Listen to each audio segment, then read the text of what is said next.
New York Jet fans have every reason to be excited for the 2025 season. There is optimism within the organization. They've got a brand new shiny toy at head coach in the form of Aaron Glenn, the defensive coordinator wizard for the Lions the last few years. He's the head guy now. Similar, though, to Robert Saleh. Well, that's a little bit different. Quarterback, all of this hype around this new shiny toy at the quarterback position, a Justin Fields type of guy with the athleticism. No comparisons at all to Zach Wilson or Aaron Rodgers for the Jets hype being unattainable, that they could achieve results that the fans have. So what truly will be the 25 season for the Jets? Well, we know this much. The offensive line is going to be good. They invested in Armand Membou, the right tackle out of Missouri, the immovable object left tackle. We know that got shored up by Olu Fashanu, who gave up like 1 sack 3 years as a starter for the Penn State Nittany Lions. On the defensive side of the ball, that's where things get a bit tricky.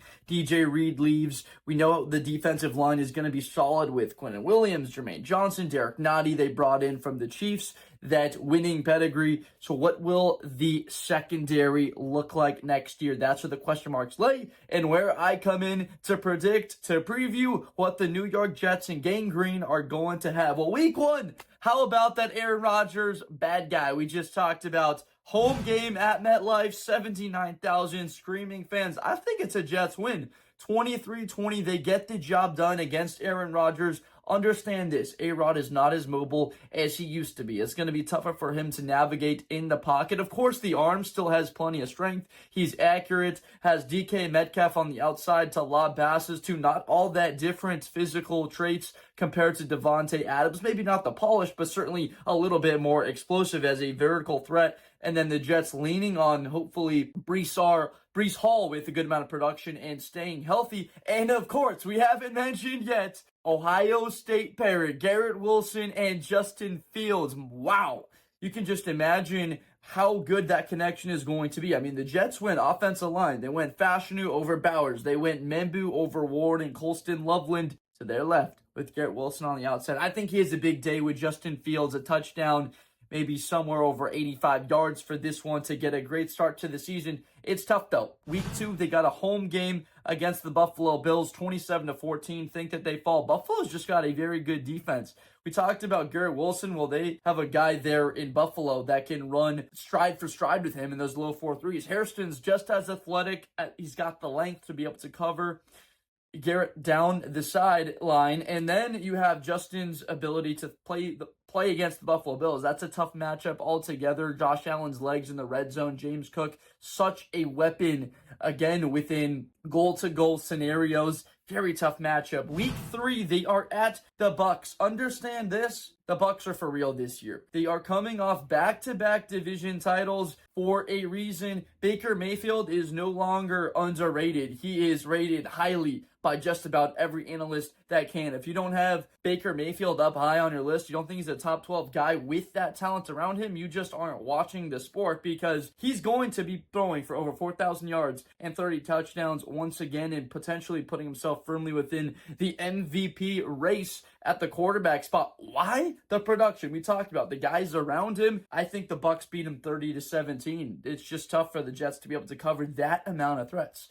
They took Tez Johnson in the 7th round. They took Emeka Ibuka at 19th overall. They still have Mike Evans and Chris Godwin. Jalen McMillan with the 3rd, 4th round pick from the Huskies a couple seasons ago. Played on that national championship team with the guy that Justin didn't get to play with, Rome Odunze. People talked about that trade. What if the Bears traded out of that one spot and they took Odunze and someone else on that draft capital that they could have attained for Fields to play with? That doesn't happen. Instead, Caleb Williams is throwing passes to him. 1-2 the start for the Jets. Sky's not whatsoever falling. Think that the Bills and the Bucks absolutely are well positioned to win their divisions next year. But this next one is a very tough loss in what is going to be a run of the them from what I have to predict here. Monday night game, it's big. They're 1-2. They're at the Miami Dolphins. Earlier in the year, obviously, it's going to be somewhat warmer temperatures, likely in the high 60s, low 70s for a beautiful day there at Hard Rock Stadium. I have the Jets losing 18-27. This is where some of those inconsistencies with Justin Fields rear their ugly head. Look at this. I'm an Ohio State fan. I have every reason to root for Justin Fields as much as any Jet fan. Garrett Wilson, I want Justin to throw for 60 touchdowns and 80,000 yards. Look, I want them to be very successful, but the realistic side of it is, as a thrower of the football,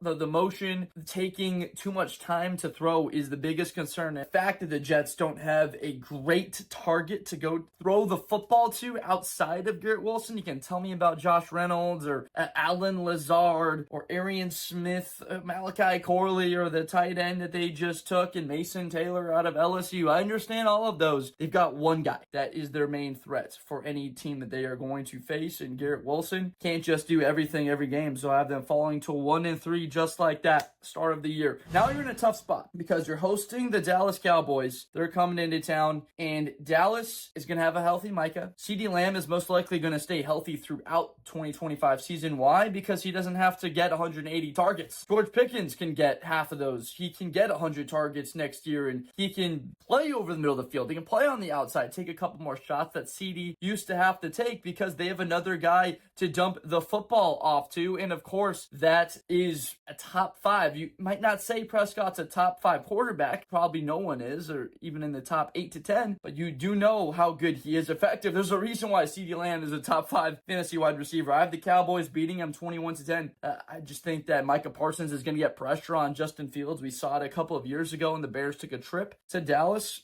in the same year when Fields had his first start against like Cleveland, and he got sacked 9 times. A tough one. The Jets dropped to 1-4 on the year, and it doesn't stop there. They play Tottenham against the Broncos, a team with arguably the best defense in football, maybe the best secondary now with Jahdae Barron, the first rounder from Texas. Like they needed another studded defensive back. All of this negative talk I've had about the Jets is to say it's year one. Aaron Glenn is going to try to have his imprint on the culture of that team. I don't think there's a better way to test that than starting like 1-4, 1-5. Like, who are we? What are we going to do? And we face some adversity at the start of our season, midway through this thing with our quarterback, Justin Fields. What's great about it is they're not tied forever to Justin, and they're not paying crazy money, $20 million a year that they can get out of, potentially look at other options at the end of the season. There's no one really on that roster that is a huge cap hit that is that's in flux that you are worried about incurring. This is a year where they can have house money, see what they got in Justin Fields. If he's not the guy,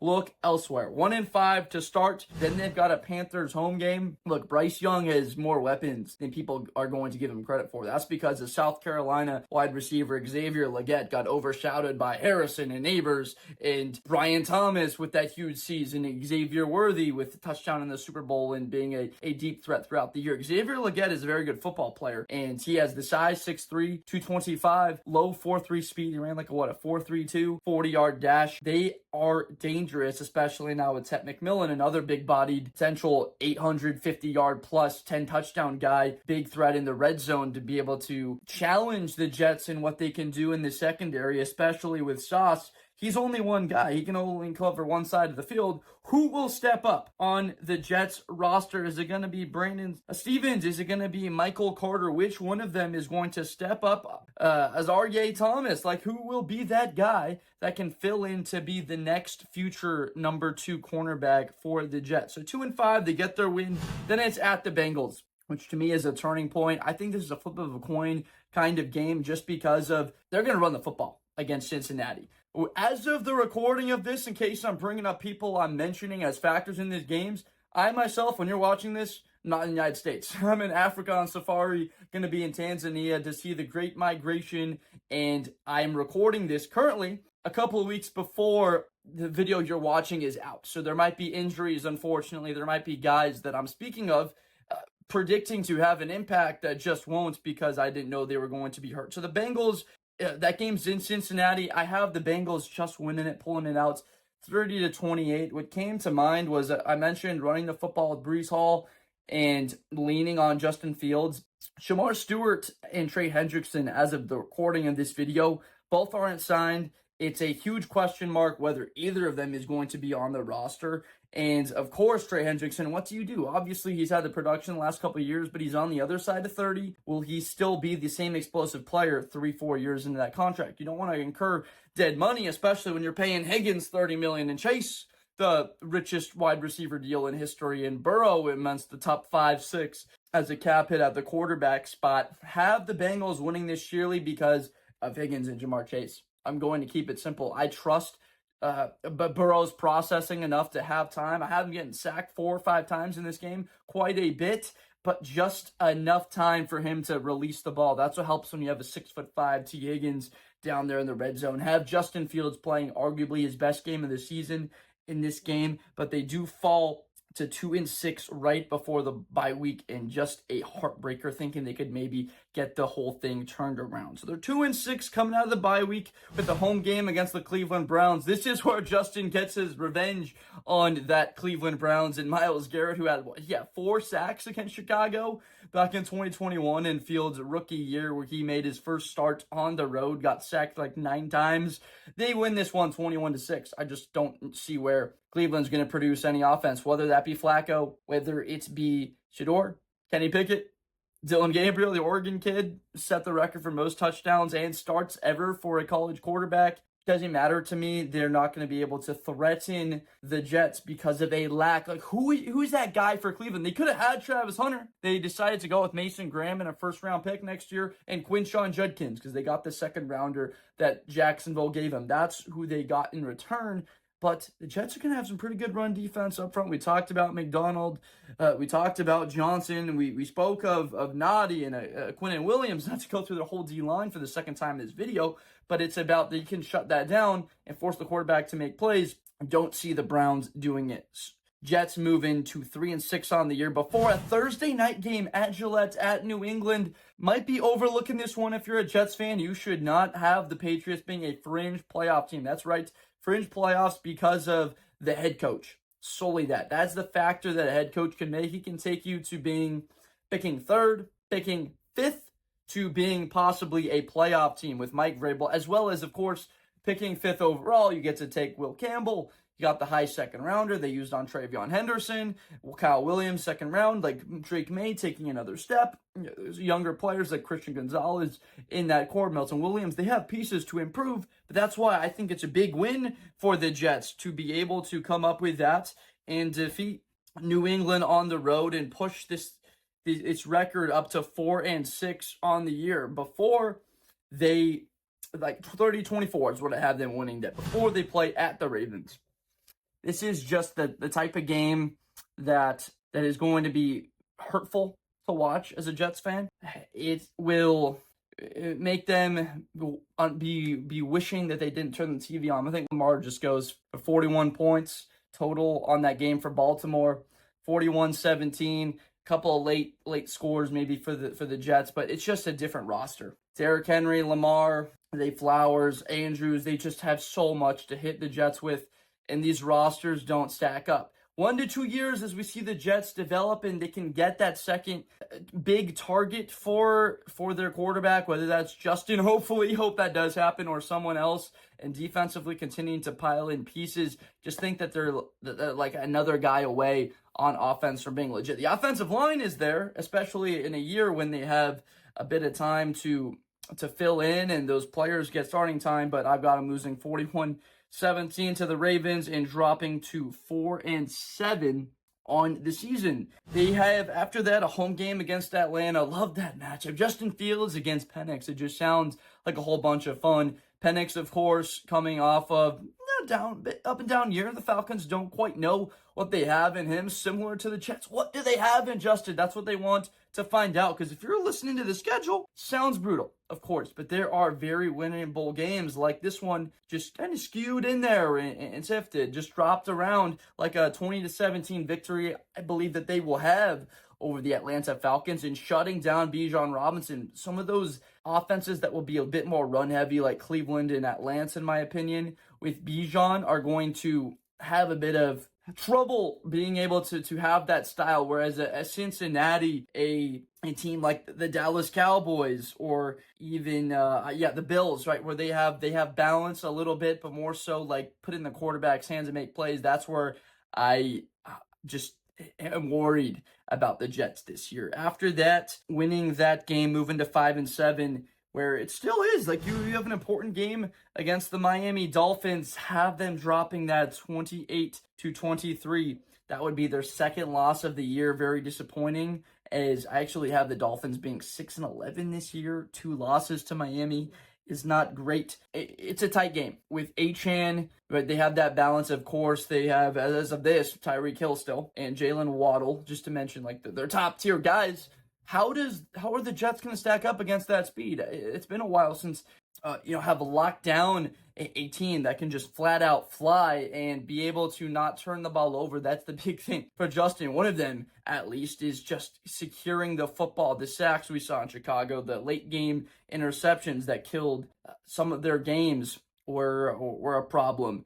After that, they're at the Jaguars. They are 5-8 at this point. They have them losing to Jacksonville simply because of one man. That is Travis Hunter. This is like the type of game where he shows, yeah, I can play like Sauce, and then I can play like Garrett Wilson. I can guard Garrett Wilson, and then I can go out, compete against Sauce Gardner. How fun is that to see that, like him go up against a great talent like Sauce Gardner, and then on the other side, you get to see him guard Garrett Wilson. A lot of fun, but 25-14, predominantly because Travis Hunter gets it done. All the dirty work that Brian Thomas does allows for Hunter to open up. At that point, they are 5-9 at New Orleans. At this point, maybe looking at draft positioning. It's famous in New York for winning games that they necessarily shouldn't have won. The main reason I say that is they beat a Rams team when the Rams were very good a couple of years ago, and instead of getting Trevor Lawrence, they wound up with Zach Wilson. Jacksonville still has Trevor Lawrence, and Zach Wilson is no longer on the Jets. Got them beating the Saints 24-22. I got the Saints as the worst team in football.